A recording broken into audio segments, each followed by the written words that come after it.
excited to kind of obviously compete and see what the season held in terms of our transition as an organization. And obviously that was taken away pretty quickly. So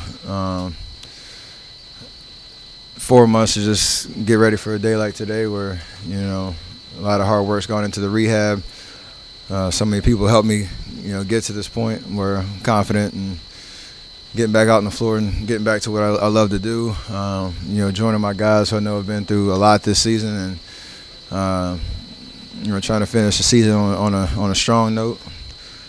And it feels like the first day of school pretty much all over again, which is exciting. So I feel pretty comfortable, pretty confident in where I'm at physically, and just excited to get back out there. How do you feel about this return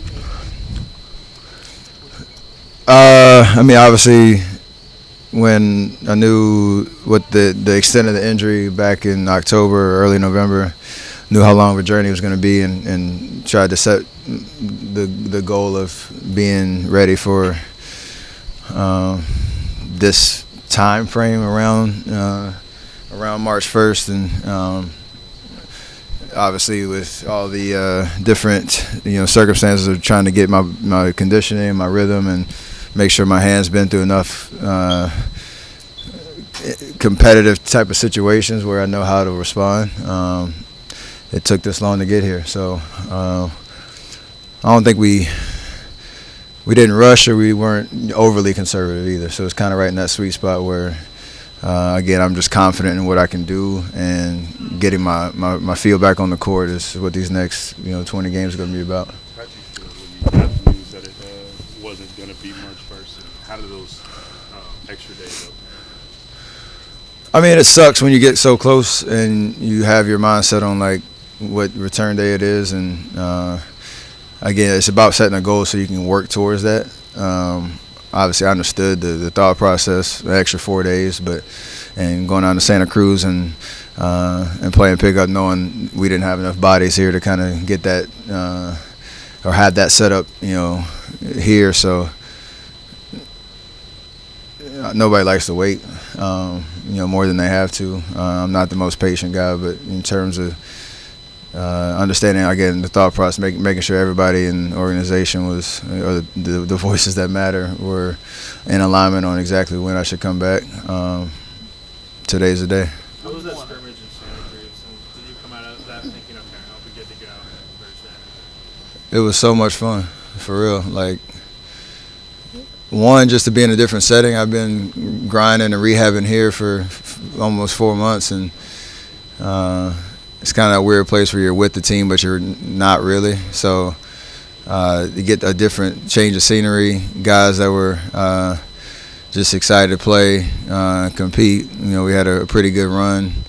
I've been down there to watch a couple games before. Obviously, my brother used to play there. Dame Lee used to play there.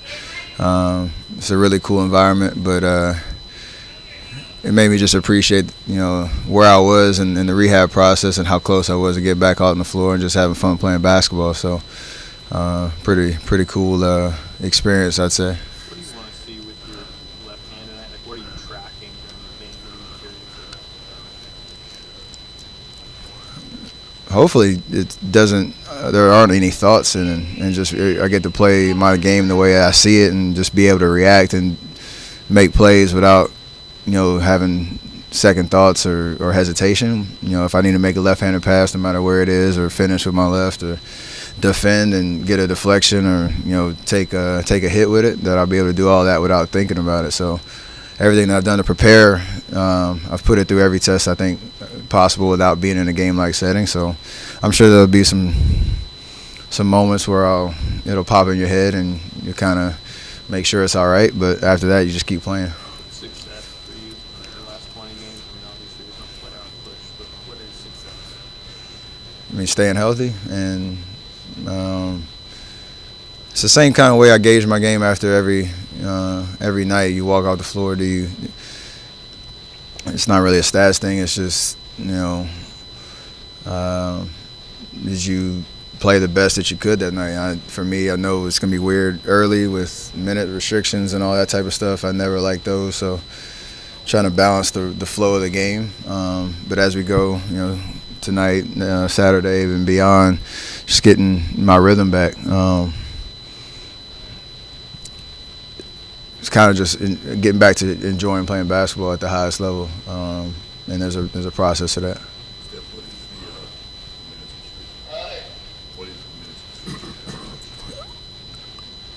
Somewhere between 24 to 28 minutes. I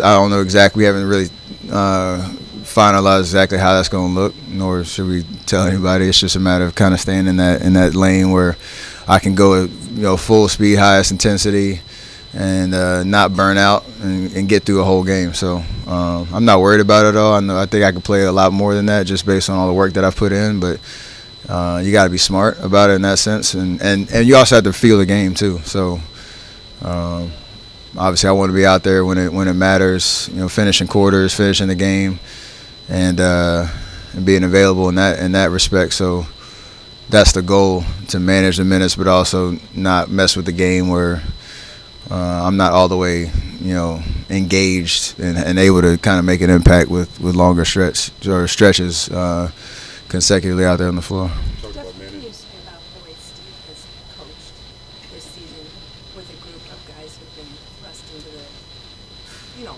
serious, significant minutes when they might not have otherwise, and just how hard these guys have played for Steve and for everybody? It's been a learning curve for everybody, I think, in terms of what his first 5 years was like. Chasing championships and balancing the year to try to get back to the finals and all those experiences that we had. This is new for everybody, but I think it gives us all appreciation for how hard it is to win in this league, the chemistry that you build over time, and just all the experiences that made us a championship type team, and what's going to continue to put us in that position going forward. So I know it's challenged the coaching staff on a daily to try to get the most out of every guy they put out on the floor. Understand from game to game, like, what are we working on? What are the things that you need to point out to help the guys develop? For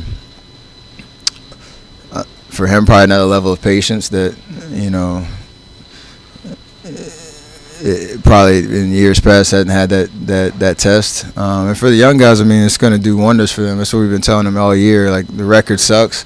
We all know that. We all want to win more games. But in terms of, trial by fire out there on the floor, it's very similar to how my rookie year went. Just you play through your mistakes. You learn on the fly. You get exposed at times. And, as competitors, nobody likes that feeling. Every night walking off the floor with your head down, but you gotta, for them, just look at the big picture and understand how this is gonna work. Provide huge benefits down the road when we get it fully healthy and understand what we're about as a team. So excited about what these last 20 games will be and moving into next year. After your first scrimmage, you said you still have some numbness in the end. That was like 2 weeks ago. How much more comfortable are you at this point? Enough to play. I've been pretty clear on it's going to be a while before, comparing the left to the right, that it feels normal. And there is a new normal that I'm dealing with, but that's the reality of it. And at this point, I can't re-injure it unless something freakish happens like it did last time. And there's a confidence knowing that. And I just got to get out there and play and work through all the different kind of feelings that I have, with all the trauma that went through that hand. So again, I have confidence in what I need to do with the ball in my hands and with my shot and being able to take a hit on it and all that type of stuff. And I just want to get to a point where I don't think about it on the floor, and hopefully that comes back pretty quick. Steph, you mentioned that twice, taking a hit. Is that sort of the mental hurdle, like someone coming in and swiping at the ball and landing on it? Is that sort of like, you always talk about like quarterbacks having to take a couple hits before they feel that good. Is that kind of what you're looking for? Yeah, it's one of those things. I know everybody knows my left hand was hurt, so they're probably gonna go after it a little bit, which I welcome with open arms. But it's again 2 surgeries, and you go through all the nerve stuff, and it's been through a lot for 4 months, and just trying to, like you said, get to that point where I can go to the basket, take a hit, shake it off, and keep it moving. I'll go through all that tonight and hopefully come out, all right on the back end. Along those lines, you're facing Toronto. Are you expecting a box of one? I'm expecting anything. I talked to Kyle the other day. He joked about it, and they might throw it back out there. But, obviously there's last time we played them, it was a terrible feeling, losing in the finals. But obviously the situation is different this year. But there's excitement about what tonight's going to be, me getting back out there and the guys coming off a huge win in Denver and just the trying to build momentum. So they're a great team that's been playing amazing this year, despite what people thought coming into the season. And it's going to be a fun test to get back out there and compete. The Olympics still a goal? Huh? The Olympics still a goal for you? Yeah. I mean, there's a lot of time before now and then, but I've always had that on my radar for sure. Did this season, the injury, make you question that at all?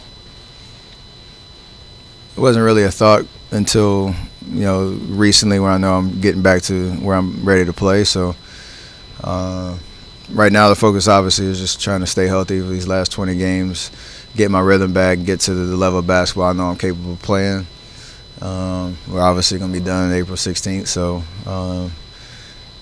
you kind of understand what the schedule looks like leading up to July when training camp in Vegas starts. But, that's still the goal. Last one. Andrew so far, maybe.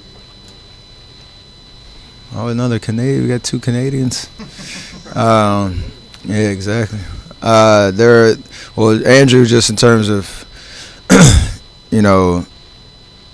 his career and his skill set that he's brought, to our lineup.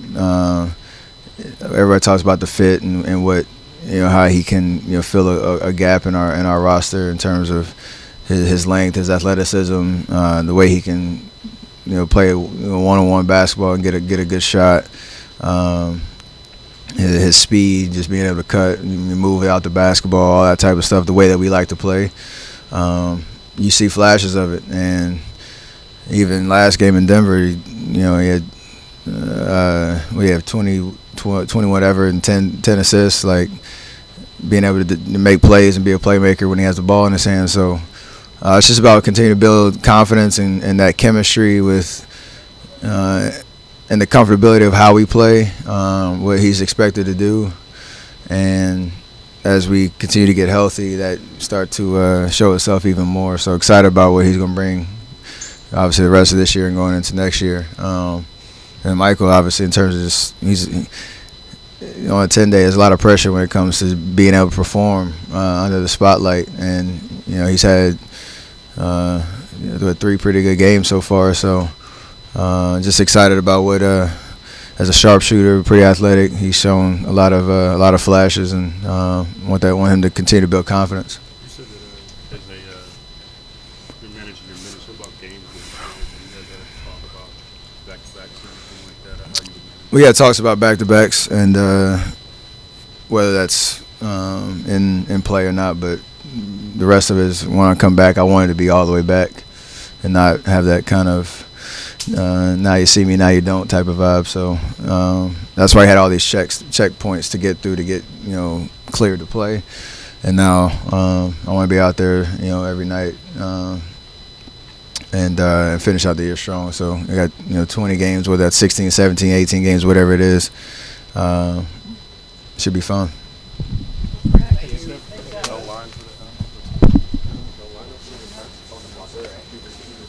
Keep it grinding.